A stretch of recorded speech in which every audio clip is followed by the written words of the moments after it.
Jeg skal bare lige have dit nummer. Jeg vil bare have dit nummer. Jeg skal bare bruge jeres nummer. Du kan skrive det ned. Jeg skal have dit nummer her. Du kan skrive det ned. Okay, stop med det der. Nej, du må ikke filme. Jeg må i hvert fald gerne filme. Det må du ikke. Okay, jamen.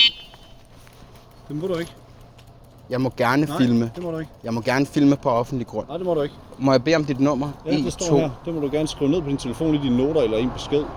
Jeg filmer den her interaktion for min egen sikkerhed. Det må du ikke. For min egen sikkerhed. Det må du ikke. Det kan være, I slår mig eller et eller andet. Jeg ved ikke, hvad I gør. Så til at filme og slække den i lommen. Det har jeg ikke lyst. Jeg filmer gulvet. Jeg filmer ikke jer. Jeg ved godt, hvad jeg gør. Jeg har gjort det her rigtig mange gange. Ja. Og det her, det er for min egen sikkerhed. I gør, hvad I gør.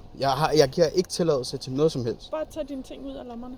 Det må du meget gerne gøre. Nej, du skal selv tage dem op. Hvorfor er I sådan her mod mig?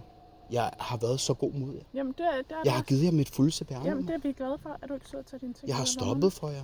Er du ikke sød at tage Du skal gøre det selv, fordi jeg har ikke lyst til at gøre det.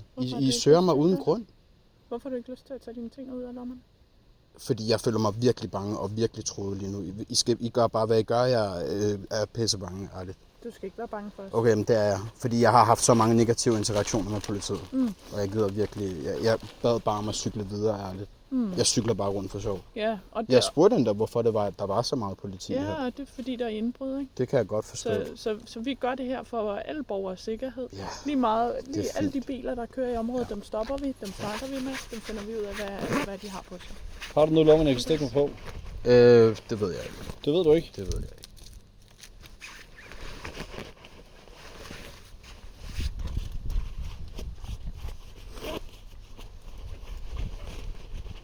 Som sagt har jeg intet spændende på mig. Jeg synes virkelig, det her det er dårlig stil. Jeg vil bare køre videre. Det er lidt atypisk bare at cykle rundt midt om natten, bare fordi man det synes, det er fedt. Altid. Jamen, det er bare sådan lidt unormalt. Og jeg hører lidt musik. Altså, det er bare lidt unormalt. Jeg ved ikke, hvor unormalt det egentlig er.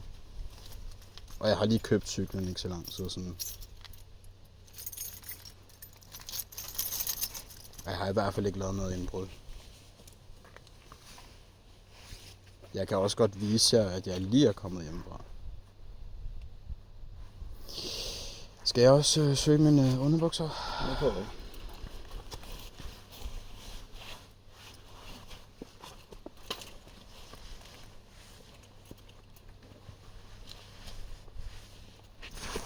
Det her sker hele tiden. Er min brystlomme her på? Det er jeg faktisk heller ikke sikker på. Altså, jeg føler mig ret krænket, når du står og presser på mine... Jamen, det bliver jeg nødt til at mærke, om du har noget på dig. Det er så fint. Ja. Super. Og det var E248-3. Okay, må jeg godt køre videre nu? Umiddelbart, ja. Ja, det må du gerne. Vi kommer til at lægge dig på, at vi har visiteret dig, og der er ikke fundet noget på dig. Mange tak. Ja. God aften. Ja, tak. Tak.